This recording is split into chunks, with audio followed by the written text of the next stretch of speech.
یہ ہے کہ نبی اکرم صلی اللہ علیہ وسلم کے اہل بیت کے حوالے سے لوگوں نے مختلف ڈیفینیشن بنا لی ہیں. ہر کسی نے اپنا کرائٹیریا بنایا کہ فلاں داخل ہے اہل بیت میں، فلاں نہیں ہے. صحیح ڈیفینیشن اور صحیح کرائٹیریا کیا ہے کہ اہل بیت میں کون کون داخل ہے؟ آج کی محفل میں بہت اچھی باتیں، آپ لوگ پڑھے لکھے ہیں ماشاءاللہ، بالکل اچھی بات. اصل میں ایک لفظ نا مختلف مواقع پر مختلف معنوں میں استعمال ہوتا. اب زیادتی ہے کہ ایک کو لے کر نہ دوسرے کو آدمی پھر بڑھا دیتے ہیں. اب جہاں حضور نے فرمایا کہ صدقہ زکوٰۃ ان صدقۃ لا تحل لمحمد ولا لآل محمد، یہ محمد اور محمد کی آل کے لیے حلال نہیں. اب شیعہ بھی مانتے ہیں کہ پورا خاندان بنی ہاشم اس میں داخل. یہ تو نہیں کہ صرف یہ چار امام جو ہیں ان کو پر نہیں، باقی سیدوں کے لیے حلال. اس حدیث میں سب مانتے ہیں کہ آل محمد سے مراد حضور کا پورا خاندان بنی ہاشم، جتنے آپ کے قیادی کی اولاد، کسی کے لیے زکوٰۃ حلال. پوچھ لی کسی شیعہ عالم سے سنی کہ اس حدیث میں کیا مراد؟ یہاں آل محمد کا دائرہ بڑا ہے. یہ کون ہے؟ آل ولادت، جن میں حضور پیدا ہوئے. یہ اہل بیت ولادت کے ہیں، کس خاندان سے آپ پیدا ہوئے. ایک ہے اہل بیت سکنا، کہ جہاں آپ کی رہائش ہے، جن مکان وہاں کون رہ رہی؟ وہ ازواج مطہرات، وہ بیویوں کی بات ہوگی، وہاں اور کوئی نہیں ہوگا. اسی لیے حضرت فرماتی ہیں کہ ہم آل محمد پر 2 مہینے ایسے آتے تھے گھر میں، چولہے میں سوائے کھجور اور پانی کے ہمارے گھر میں کچھ نہیں. یہاں آل محمد سے حضور کی گھر کی بیوی ہیں. یہ بیت سکنا ہے. اور ایک بیت پھر آ گیا نسب، کہ آپ کے خاندان سے جو پیدا ہوا ہے وہ باقی بچیوں کی اولاد ہوئی ہی نہیں ہے، فوت ہو گئے. اب دنیا میں نشان صرف حضور کی بچی حضرت فاطمہ اور ان کے بیٹے حسن حسین کا.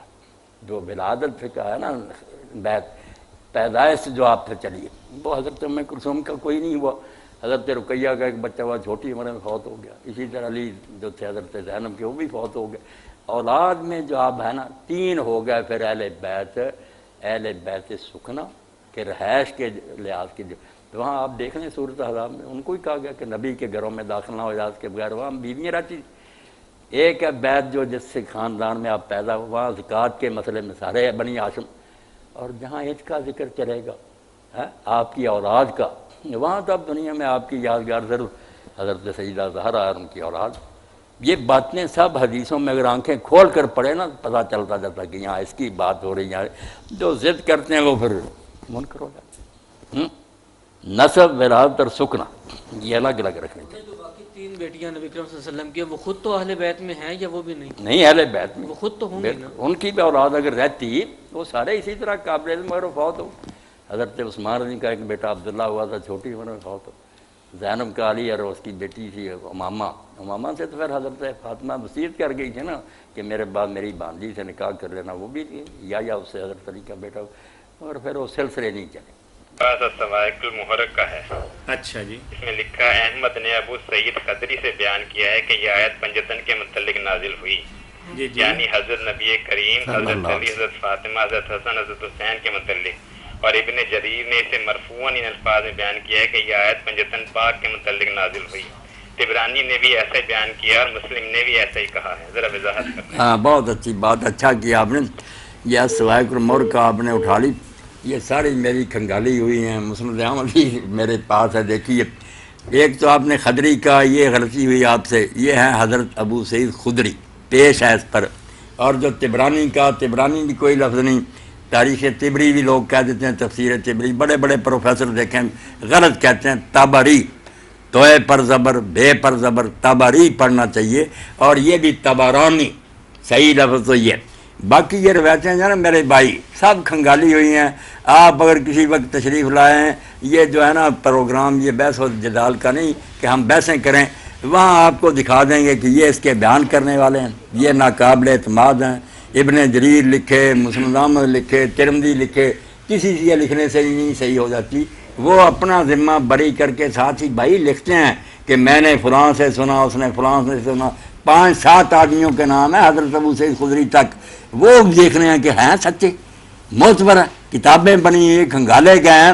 پھر آپ کی تسلی ہو جائے گی کہ یہ ناقابل اعتماد راوی ہے. باقی اہل بیت کے بارے میں وضاحت کر دوں. اہل بیت 3 قسم کے ہیں، وہ سارے ہمارے لیے قابل احترام ہیں. ایک اہل بیت نسب ہیں کہ حضور علیہ السلام جس خاندان سے پیدا ہوئے ہیں. ایک وہ بڑا گرانہ ہاشمی، یہ آپ کا بڑا اہل بیت ہے، اسی لیے ان پر زکوٰۃ حرام ہے. یہ جب کہتے ہیں آل محمد پر زکوٰۃ حرام ہے تو شیعہ اور سنی وہ صرف پیغمبر پاک کو کہتا، وہ سارے ہاشمیوں کو کہتا، کوئی ہاشمی نہیں جیسے ہے ان صدقۃ لا تحل لمحمد ولا آل محمد، تو کبھی آل محمد علیہ البیت جو ہیں وہ آپ کا نسب ہے، خاندان، کبھی بیت ولادت ہے کہ جو آپ کی بیٹیاں ہیں ان کی اولادیں، دوسروں کی تو اولاد نہیں رہی، سیدہ فاطمہ رضی اللہ عنہا کی اولاد زندہ ہے، بسم اللہ، یہ اہل بیت ولادت ہے، حضور کی اولاد ہے۔ ایک اہل بیت سکنا کہ جس گھر میں آپ رہتے تھے وہاں جو آپ کی بیویاں رہتی تھیں وہ اہل بیت سکنا، رہائشی کے لحاظ سے قرآن میں ان کا ذکر ہے، حدیث پاک میں یہ اہل بیت دوسرے دونوں ہیں ان کا ذکر ہے، ہم سب کو مانتے ہیں، ہمارے سر کے تاج ہیں، مگر قرآن کی آیت پر آپ بس یہ تو ابن جریر آپ نے اٹھائی نا سوائے کے مور کا، اگر ترجمہ ابن کثیر کا اٹھا لیتے تفسیر وہاں تو 20-30 رہتے ہیں، ایک نہیں 20-30 ہیں، یہ ساری پڑھی ہوئی ہیں، وہاں سب بتایا گیا کہ ان میں سے کوئی صحیح نہیں، کوئی ان کی سندیں درست نہیں ہیں۔ باقی حضور نے دعا جو کی ہے کہ چادر میں لے لیا اور دعا کی کہ اللہ یہ میرے اہل بیت ان کو پاک کر دے، وہ الگ بات ہے، وہ بھی آپ کے گھر کے افراد تھے، وہ صحیح مسلم اور کتاب، ہم ان کی وجہ سے ان کو بھی بالکل اپنا سرتاج مانتے ہیں، وہ علی ہیں، فاطمہ، حسن حسین ہیں، وہ اصحاب الکساء ہے جو چادر میں تھے جو، مگر آپ کی بیویاں قرآن میں جو اہل البیت آیا ان میں انہیں کا ذکر ہے۔ ہر چیز کو اپنی جگہ پر رکھنی چاہیے نا کہ کیا فکرہ ہے آگے پیچھے، اس سے بات سمجھ میں آتی ہے۔ یہ روایتیں اسواق المور کا اس کو آپ نے اٹھایا ہوا ہے، یہ پڑھے ساری، اسواق المور کا کیا جھوٹ کا پلندہ ہے، شیعوں کی دشمنی نے لکھی ہے، جھوٹ بھر دیا، اس کا سوال کہ جس طرح اہل بیت کا لفظ استعمال ہوا ہے سورۃ احزاب میں، اوپر تو ذکر سارا مومنین کا آ رہا ہے اور اہل بیت کو مقید کر دیا گیا چند افراد پہ، یہ آخر اس کے بارے میں آپ سے پوچھنا تھا۔ ہاں یہ بھی پوچھیں آپ، یہی غلط بات ہے، اس غلط یعنی اس کو صرف اہل بیت میں نہیں 5 ہی افراد ڈال دیے مگر ذکر سارا مومنین کا۔ اب روکے نا، جب سوال کر دیا تو میں اس کی جڑ تک پہنچ جاتا ہوں کہ سوال کیا، میری عمر گزری ہے، ہر شے کو میں سمجھتا ہوں۔ میں ذرا اسکرین پہ سننا، فون کو بند کر دیتا ہوں۔ نہیں بالکل، یہ جو ہے نا اس کو کہتے ہیں ایک غلط بات پر دوسری غلط بات کی بنیاد رکھنا۔ وہاں بھی اہل البیت سے صرف حضور کی بیویاں مراد ہیں، قرآن کے ساتھ مذاق نہیں کرنا چاہیے۔ یا نثار نبی شروع ہوا ہے، 2 رکوع چلے آ رہے ہیں، آگے بھی بات ان کی جا رہی ہے کہ بیویوں اپنے گھروں میں ٹھہری رہو، وہاں حضرت علی، فاطمہ، حسن حسین کا کیوں ذکر آ جانا تھا؟ بے ڈنگی بات نہیں کرنی چاہیے۔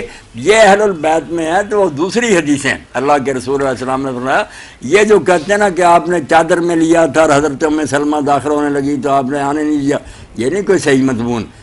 اللہ کے رسول علیہ السلام نے ان کو چادر میں لیا، وہ قصہ الگ ہے، ان کے لیے بھی دعا کی کہ اللہ ان کو پاک کر دے، ہم ان کو بھی پاک مانتے۔ آیت جو ہے نا اس کا تعلق میرے بھائی آپ آگے پیچھے سے پڑھے، خود مان رہا ہے کہ ازواج مطہرات کا ذکر ہے، وہاں ان کا قصہ ہم بیان کرنا شروع کر دیں کہ یہ آیت حضرت علی فاطمہ کی طرف چلے گی، لوگ کہیں گے یہ تو پاگل کا کلام ہوا کہ بات کوئی چل رہی چل کسی طرف کو چلا گیا، اور نہ وہاں کوئی اشارہ ہی ہے کہ کہہ دیا گیا ہو کہ اب بیویوں کی بات سٹاپ کر رہی، نہ ظلم نہ قرآن کے ساتھ کرے۔ وہاں اہل البیت جو ہیں وہ حضور کی بیویاں، اور یہ بھی بات آپ بھی سن لیں دوسرے سنی شیعہ کہ یہ آیت کوئی تعریف کے لیے نہیں آئی، یہ بالکل مقام مدح میں نہیں ہے کہ اہل بیت کی کوئی شان بیان گے، بلکہ بوجھ ہے۔ اللہ نے ان کی ذمہ داری بیان کی ہے، جب پردے کے حکم پیچھے بیان ہوئے، گھروں میں بند رہو، دوسروں سے بات کرنا پردے کے پیچھے سے کرو، تو محسوس ہوا کہ حضور کی بیویوں کو قید کیا جا رہا۔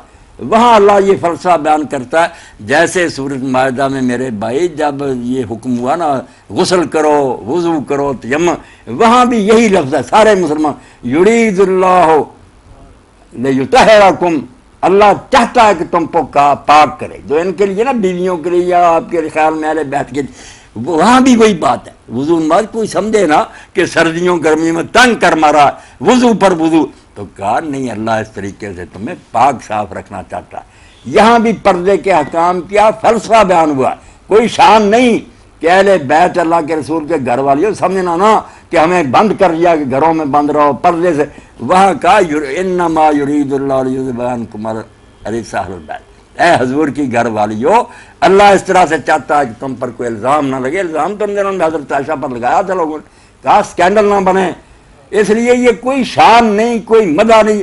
سنی بھی کھیلتے پھرتے بیویوں کی شان، وہ شان نہیں، حکم جو بیان ہوا تھا اس کا فلسفہ بیان ہوا کہ یہ پردے کے حکم جو ہے نا ان کی غرض یہ ہے کہ کوئی الزام نہ لگے، کوئی قصہ کہانی نہ جھوٹی بیٹھ جائے، اللہ تمہیں پاک صاف رکھنا چاہتا ہے۔ جیسے وضو کا آیت اسی طرح کی ہے، وہاں بھی ہے کہ اللہ یہ ارادہ کرتا ہے کہ مسلمانوں تمہیں پاک رکھے. ہم سب کو کوئی معصوم بنا دیا، کوئی پاک بنا دیا؟ نہ بنانے کی بات ہے، وہ بنیں گی بیویاں پاک، ٹھیک ہے، اگر پردے کے احکام کی پابندی نہ کریں. ساتھ ہی آتا ہے کہ تم میں سے جس نے نافرمانی کی اس کو میں دگنا عذاب دوں گا، اور جو تم میں سے نیکی کریں گے ان کو دور. یہ تو ذمہ داری بیان ہو رہی ہے کہ ان حکموں کی پابندی کرو گی، پاک صاف رہو گی، انعام ملے گا. ورنہ من یات منکن بفاحشۃ، اگر پاک ہی کر دینا تھا، نہیں، پاک کر نہیں دینا. اللہ چاہتا ہے کہ تم پاک صاف رہو، جیسے وہ وضو کے احکام کی بات. تو بات صرف حضور کی بیویوں کی ہے، بعد میں حکم یہ سب تک چلا جاتا ہے کہ جو بھی پردے کے حکم ہیں ان سے کوئی گھبرائے نہ، یہ عصمت کی حفاظت کے لیے کہ بدنامی نہ ہو، عزت آبرو محفوظ رہے. اس کی ہر حکمت بیان ہوئی. سورہ مائدہ کی آج یہ یاد رکھیں کہ اللہ وہاں بھی ارادہ ہے اللہ کا ہے، سب مسلمانوں کے لیے ہے کہ اللہ تمہیں پاک رکھنا چاہتا ہے. اب وضو اور غسل سے پاک رکھنے کے معصوم ہو جائیں گے، مسلمانوں سے کوئی غلطی نہ ہوئی. قرآن پاک کے غلط معنی نہیں دینے چاہیے. جو کہتے ہیں حضور نے نہیں داخل ہوا دینا تھا ام سلمہ کو، بالکل ضعیف روایت ہیں، کوئی ان کی حقیقت نہیں ہے. بیویاں تو اہل بیت میں ہیں ہی، آیت تو نہیں کے لیے اتری ہے. دوسرے گھر والے اگر شامل ہو گئے ہیں، وہ بھی آپ کا کنبہ تھا، آپ نے کہا تم بھی میرا خاندان ہو، بچو، بالکل بسم اللہ بسم اللہ، ہم ان کو بھی اہل بیت مانتے ہیں، مگر آیت میں نہیں. آیت میں بالکل حضور کی بیویوں کا تذکرہ. یہ قرآن مجید کا ربط جو ہے نا، سلسلہ کلام، اس کو توڑنا نہیں چاہیے کہ بات کوئی آ رہی ہے دوسری طرف کو رہے. یہ جو میں بار بار پڑھتا ہوں نا کہ اللہ کہتا ہے مومنوں کے لیے تمہیں بھی پاک کرنا، میں آیت کا حوالہ دے دوں. یہ آیت نمبر 6 ہے سورہ مائدہ. کہ حضرت عمر نے جو یہ بات کی تھی کہ حضرت بی بی فاطمہ زہرا کا گھر جلانے والی، اس میں کس حد تک صداقت ہے جی؟ صداقت کوئی نہیں ہے اس میں کوئی صداقت نہیں، بالکل افسانہ. اور دوسری بات جناب یہ ہے کہ حضرت ابوبکر صدیق سے یہ جو روایت ہے کہ نبی کی وراثت نہیں ہوتی، اس کے اور کتنے راوی ہیں؟ ان کے بے شمار راوی. بے یہ شمار. اسی قصہ میں آپ پڑھیں نا، جی آگے جا کر جب حضرت عمر رضی اللہ عنہ کا زمانہ تھا، پھر یہ معاملہ اٹھایا نا حضرت عباس نے اور حضرت علی رضی اللہ عنہ نے، تو انہوں نے پھر پوری مجلس تھی، سعد بن ابی وقاص، طلحہ، زبیر، سب بیٹھے تھے. حضرت عمر رضی نے ان دونوں کو بھی قسم دی، ان کو بھی قسم دی کہ تم جانتے نہیں ہو کہ اللہ کے رسول نے کہا تھا کہ ہمارا کوئی وارث نہیں جو ہم چھوڑیں صدقہ. تو علی اور عباس رضی اللہ عنہ نے بھی اعتراف کیا کہ بالکل فرمایا. ان سب نے بھی گواہی دی کہ رسول اللہ نے فرمایا تھا. یہ حدیث جو ہے اس میں بالکل سب کا ذکر آتا ہے کہ یہ سارے بیٹھے تھے. پہلے ہی حضرت عمر کے پاس آئے، دونوں بعد میں گئے تو معاملہ اپنا پیش کیا، تو انہوں نے کہا تم دونوں نہیں جانتے، اور یہ بھی سارے نہیں جانتے. تو سارے لوگ جانتے تھے. اس بارے میں میرے جو خطبات ہیں نا، وہ اگر آپ کو ملے تو حاصل کریں. معاملہ اور تھا، نہ وراثت کی بات ہے، نہ سنی سمجھے نہ شیعہ سمجھے، یہ جھگڑا ہی اور بنا لیا، وہ قصہ ہے. اور حضرت فاطمہ بھی سچی تھیں، ابو بکر بھی سچے.